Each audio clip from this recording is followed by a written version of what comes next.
You zoom in on the screen again. Third time today. The face staring back at you in the photographic negative isn't the one you grew up with. It is not the pale, soft-featured European model from the church paintings. It is not the serene, untouched figure from the stained glass windows that you stared at when you were a child, trying to stay awake on a Sunday morning. It is a bruised, swollen Middle Eastern man with a broken nose, a swollen right cheek, and the unmistakable, brutal marks of severe physical trauma. You sit back in the chair. The silence in the room feels heavy, almost suffocating.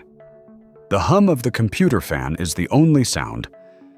There is a strange knot in your stomach, a mix of absolute awe and a quiet, simmering anger.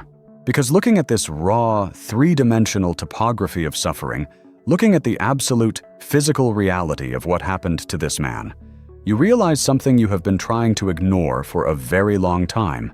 You were handed a sanitized version of history. You keep looking at the microscopic details of the linen fibers glowing in stark black and white on your monitor. Your hand rests on the mouse, perfectly still. You are not a forensic expert. You are not a historian. But your body recognizes the truth of trauma when it sees it. It is an instinct older than language. You lean closer to the monitor. You trace the dark streaks on the negative, the places where the blood pooled, coagulated and soaked into the ancient threads. You see the rigor mortis. You see the sheer, unvarnished violence. And yet, for years, you forced yourself to look away from this. You forced yourself to accept the narrative that this cloth was nothing more than a clever medieval forgery. You remember 1988. Maybe you read the headlines in the morning paper. Maybe you watched the television documentaries that laid it all out with absolute, undeniable certainty. The news anchors speaking with that tone of polite finality. Oxford, Zurich, Arizona.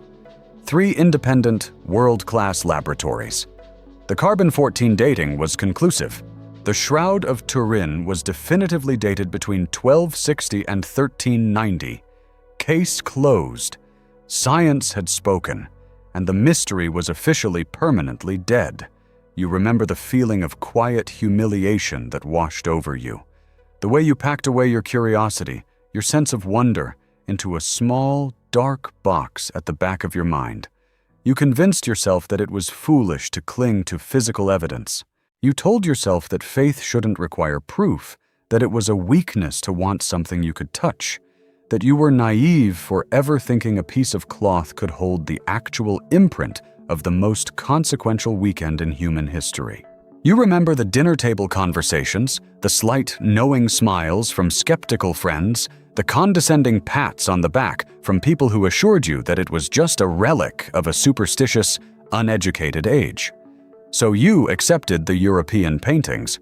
You accepted the stylized, bloodless depictions of a man who looked more like a Renaissance aristocrat than a first-century carpenter executed by a brutal military empire.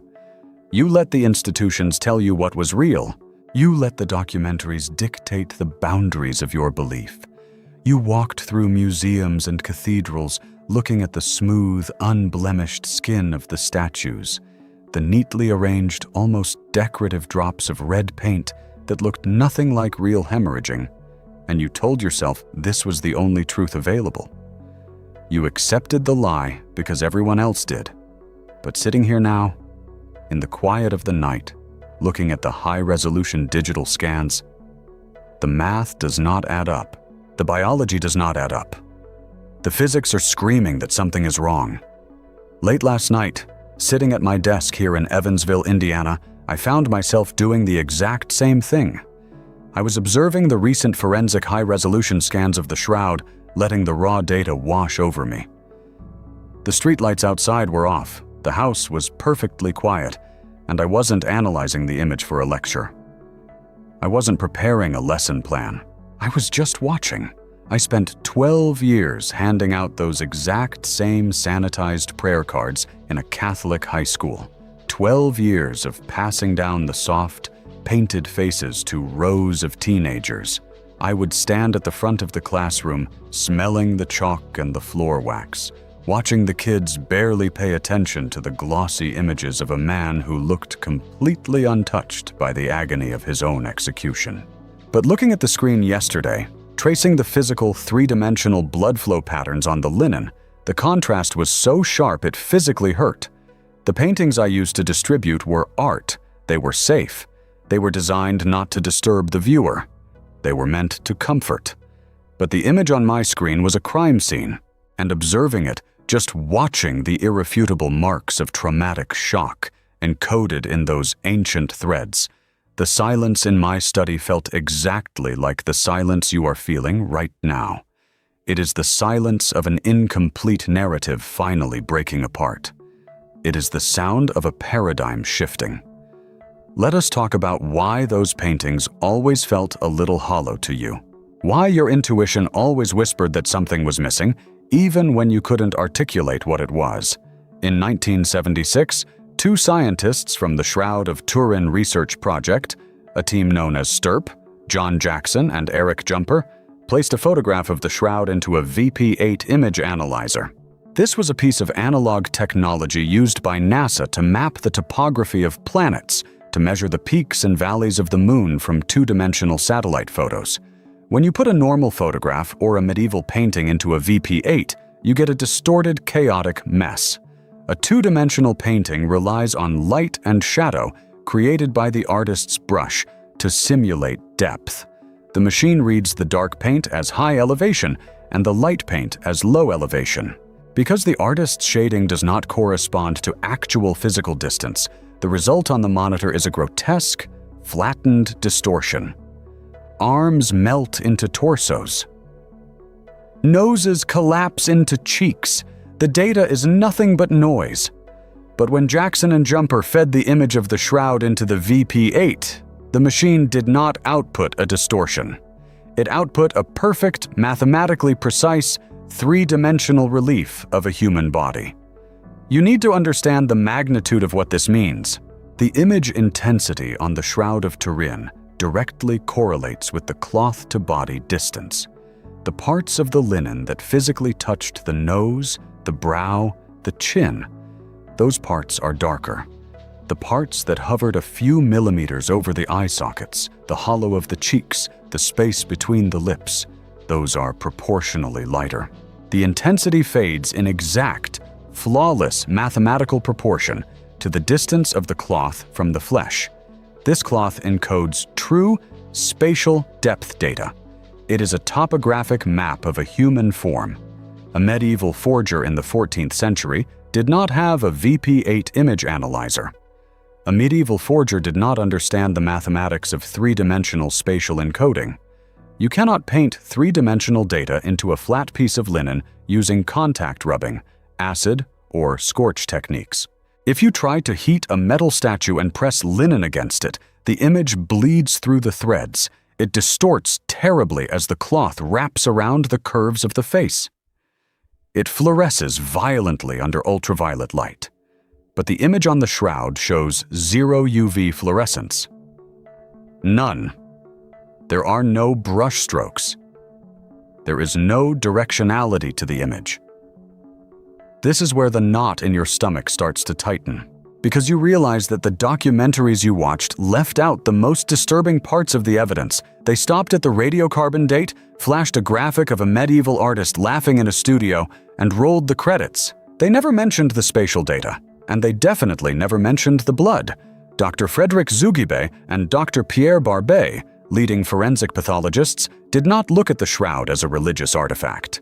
They looked at it as a medical examiner looks at a victim on a cold steel autopsy table. They approached the linen with the clinical, unfeeling detachment of men who have spent their entire lives analyzing the mechanics of human death. What they found completely shatters the medieval forgery theory. It annihilates it. The blood on the shroud is not paint. It is not animal blood. It is real human AB blood. But it is not just blood. It is blood remarkably rich in bilirubin. Bilirubin is a chemical compound released by the human liver in massive quantities when a body undergoes extreme, prolonged physical shock and trauma. When a body is beaten to the point of collapse, when the pain reaches an intolerable threshold, The liver dumps bilirubin into the bloodstream, making the blood more viscous, changing its color, altering its chemical signature forever. A medieval artist could not fake a high bilirubin biochemical marker. They didn't even know what bilirubin was. The circulatory system wasn't even fully understood until centuries later. And the wounds. There are over 100 individual scourge marks covering the back, the shoulders, the thighs, and the calves. But they are not random brushstrokes thrown haphazardly onto a canvas. They are perfectly paired dumbbell-shaped contusions that exactly match the Roman flagrum, a brutal whip tipped with twin lead weights used strictly in the 1st century. The angles of the strikes show 2 distinct executioners, one taller than the other, striking with a calculated rhythmic precision designed to flay the skin without hitting vital organs too quickly. It is a terrifying level of anatomical accuracy. Look at the hands in the paintings you were shown as a child. The nails are always driven through the soft center of the palms. Every medieval artist painted it that way. It was the tradition. It was what everyone believed. But the forensic negative on the shroud does not show a wound in the palm. It shows a massive puncture wound through Destot's space in the wrist. Modern anatomy tells us that a nail through the palm cannot support the weight of a human body. The flesh simply tears away under the gravitational pull. The Romans were masters of execution. They knew this perfectly well. They drove the heavy iron spikes through the wrist, directly through Destot's space, shattering the carpal bones and severing the median nerve. Severing the median nerve causes an immediate, involuntary neurological reflex. The thumb snaps sharply inward, convulsing tightly against the palm in an agonizing spasm. Look at the hands on the shroud. Look closely at the negative. There are only 4 fingers visible on each hand. The thumbs are completely retracted. A medieval artist in France did not know about Destot's space. A medieval artist did not know about the neurological reflex of a severed median nerve. A medieval artist painted what they knew. Nails through the palms, because that is what the church tradition dictated for over 1,000 years. The image on the linen knows things that modern forensic science only discovered centuries later. Think about what it means to carry that cognitive dissonance for decades. You go to church, you sit in the pews, you listen to the sermons, and all the while there is this background noise in your head. A faint, persistent signal telling you that the version of reality being presented to you is too clean, too tidy. Real life is messy. Real death is horrific. The crucifixes you see every Sunday are beautiful pieces of art, carved by masters who wanted to inspire devotion, but they do not reflect the biological reality of execution by the Roman Empire. The empire didn't want to inspire devotion. They wanted to inspire terror. They wanted to make an example. And the body on the Shroud of Turin is an exact, flawless, anatomically perfect record of that terror. When Walter Macrone, a famous microscopist, claimed in the 1980s that he had found iron oxide paint and vermilion pigment on the shroud, the media erupted. It was exactly what the skeptics wanted to hear. A medieval artist had simply painted it. It was a fake. But the STURP team, 33 world-renowned scientists who had actually examined the cloth firsthand, refuted him completely. They proved that the tiny iron oxide particles were simply microscopic residue from atmospheric dust and from centuries of medieval painters pressing their own copies against the original cloth to bless them. The red marks weren't vermilion pigment. They were intact hemoglobin. But the media didn't care about the retraction. The damage was done. The seed of doubt was planted, and you swallowed it. I watched this happen in the institutions for over a decade. I watched the curriculum stop exactly where it felt safe. The textbooks would mention the 1988 Oxford test, print the medieval date in bold, authoritative letters, and quickly move on to the next chapter. It is exhausting to witness that kind of deliberate inertia, to observe brilliant people, academics with multiple advanced degrees, choosing comfortable finality over uncomfortable, raw data. It was easier to teach a lie than to explain a paradox, and this is the moment where the perspective shifts. This is the moment the ground moves beneath you. The problem wasn't your faith. The problem wasn't your doubt. The problem was that the institutions demanded you choose between blindly accepting a sanitized tradition or blindly accepting a flawed scientific headline. They demanded a version of you that did not ask the hard questions. They demanded compliance. The doubt you felt, that quiet unease you carried for years, wasn't a lack of faith. You were responding in an entirely healthy way to a narrative that was fundamentally broken. You were right to feel that something was missing. Your intuition was correct, because the 1988 carbon-14 test, the very test that made you feel foolish for believing, the test that the documentaries paraded as the ultimate, crushing victory of reason over superstition, was performed on a lie. In 2005, a senior fellow from the Los Alamos National Laboratory named Ray Rogers published a peer-reviewed chemical microanalysis in Thermochimica Acta. Rogers was a serious, world-class chemist. He was originally a skeptic. He didn't care about theology. He didn't care about the Vatican. He cared about thermal dynamics, chemical properties, and empirical truth. He analyzed the exact piece of cloth that was cut for the 1988 radiocarbon dating. The sample was taken from the outermost corner of the fabric, a corner that had been handled by thousands of sweaty hands over centuries of public exhibitions, a corner that had survived a massive church fire in Chambéry, France.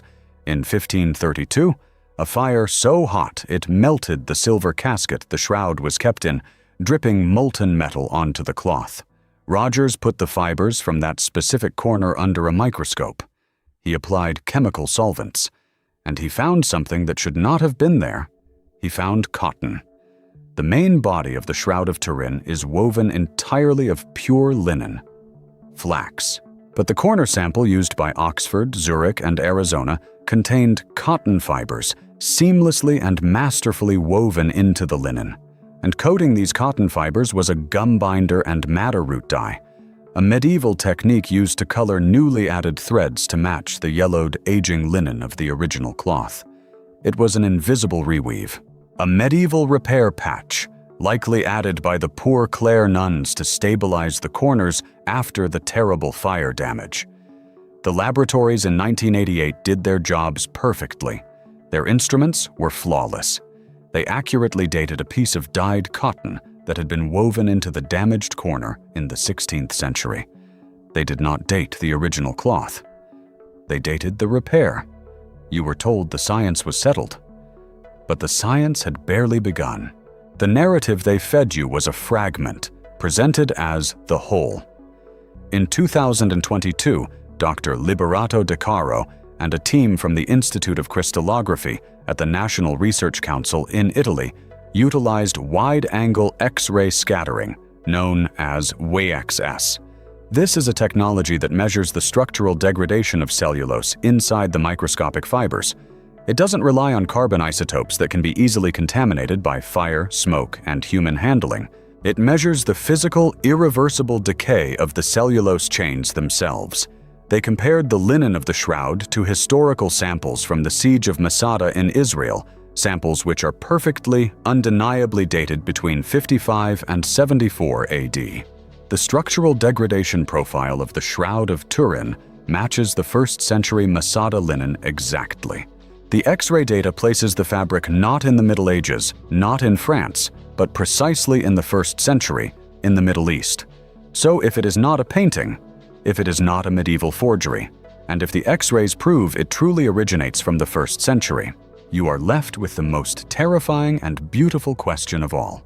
If there is no paint, no pigment, and no directionality to the image, what kind of energy actually projected that three-dimensional traumatic image onto the linen?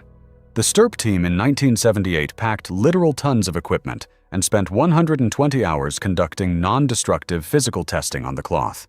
They used X-ray fluorescence, mass spectrometry, and ultraviolet spectroscopy. They searched for any trace of artistic medium. They found no pigments. They found no dyes. They found no chemical stains. Consider Barry Schwartz. He was the official documenting photographer for the STURP team in 1978. He was an Orthodox Jewish photographer who arrived in Turin as a total skeptic. He fully expected to expose the cloth as a medieval fake within 24 hours. He figured they would find the paint, pack up their gear, and go home. But he spent the next 17 years of his life analyzing the photographic and physical data. He was the one who discovered that the blood on the linen was deposited prior to the image forming. The image did not form under the blood. A medieval painter would have painted the image first and then added the blood on top. But on the shroud, the blood came first and the image formed around it. Schwartz reversed his stance entirely, not because of theology, but because the cold, hard physical evidence left him no other intellectual choice. The discoloration that forms the face and the body is confined exclusively to the topmost cellulose layer of the individual linen fibers. It is exactly 0.2 microns thick. To put that into perspective, 0.2 microns is 1/50th the thickness of a single human hair. The image does not penetrate the thread. It sits on the absolute microscopic surface. Beneath that 0.2 micron layer, the thread is perfectly white. And think about the implications of this 0.2 micron layer. If a human body were to emit a burst of radiation powerful enough to dehydrate the cellulose and encode a three-dimensional image, that energy would have to be perfectly directional. It couldn't radiate outwards randomly, or the image would be a blur. It radiated strictly up and down, defying gravity, defying the normal dispersion of energy in a physical space. This is the precipice. This is the edge of the map where science stops and something else begins. The physicists can measure the thickness of the image. The chemists can analyze the absence of paint. The pathologists can map the trajectory of the scourges. But none of them can tell you how a battered, broken corpse managed to emit a flash of light brighter than a laser without scorching the linen to ash. Modern physics has only one theoretical explanation for how this could happen. It would require an intense, infinitesimally brief burst of directional vacuum ultraviolet radiation. A burst of light and energy so inexplicably powerful, it superficially dehydrated the cellulose on the very surface of the fibers, yet so incredibly brief, a fraction of a nanosecond, that it did not scorch the cloth entirely. An energy burst originating from the body itself. A body radiating pure light. You scroll back up to the top of the screen. You look at the photographic negative one more time. Come back to this room. Come back to the desk. The monitor. The quiet hum of the computer fan. Look at that bruised, swollen face again. Look at the closed eyes, the broken nose, the majestic, terrible stillness of the features. Now you know that this is not a medieval artist trying to evoke pity. This is the aftermath of a massive, inexplicable burst of energy. A moment of absolute transformation captured on a microscopic layer of linen. You are not looking at a painting. You are looking at a medical record of a trauma that somehow, against all the laws of physics, dissolved into pure light. The problem wasn't you. The institutions gave you a medieval repair patch and told you it was the whole truth. The doubt you carried wasn't a lack of faith. It was the refusal to settle for a smaller truth. If you want to dig deeper into the actual historical and scientific texts that the mainstream documentaries routinely ignore, there is a link in the pinned comment. It is the Spinoza Forever Library, a 5-volume collection of profound investigations. It is where you go when you are tired of the sanitized versions of history and you want to look at the raw data for yourself. Before you go, if this conversation made sense to you, if you found yourself nodding in the quiet of your room, hitting subscribe tells the algorithm that you want to see more of this. Because the truth is rarely handed to us in the headlines, it is found in the threads we refuse to let go of. And we have many more of these stories to uncover together. Tell me in the comments, when did you first realize the version of history they taught you wasn't the whole story?